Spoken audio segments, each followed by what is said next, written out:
अपघाती दुःखद निधन झालं आहे. भाजपचे खासदार नेत्यावरून काय भावना व्यक्त झाल्या? आज सकाळी ती दुःखद बातमी आली आणि महाराष्ट्राचा एक कर्ता नेता आज तुमच्या आमच्यातून या ठिकाणी निघून गेला. घटना दुःखद तर आहेच, पण ती धक्कादायक देखील आहे. निवडणुकीच्या धावपळीमध्ये, या व्यस्तपणामध्ये कार्यक्रमांची जुळवाजुळव आणि लोकांना संबोधित करण्याच्या घाईपायी कशा पद्धतीच्या घटना घडू शकतात याचं दुर्दैवी हे या ठिकाणी असलेलं उदाहरण आहे.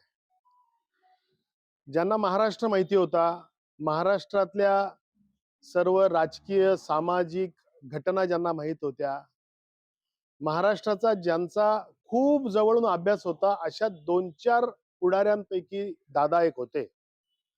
दादा खूप मनमिळाऊ होते. स्पष्ट वक्तेपणा हा त्यांचा गुण होता.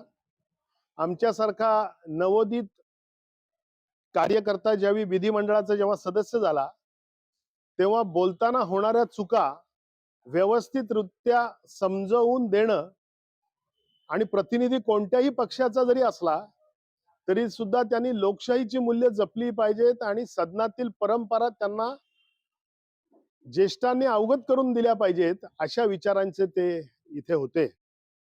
खरं तर एक जाणता आणि महाराष्ट्र जाणणारा आणि एक हरहुन्नरी स्पष्ट वक्ता आणि सरकारवर, प्रशासनावर कमांड असणारा आणि लोकांकरता मनापासून काहीतरी करण्याची इच्छा असणारा नेता आज आपल्यातून हरपलेला आहे.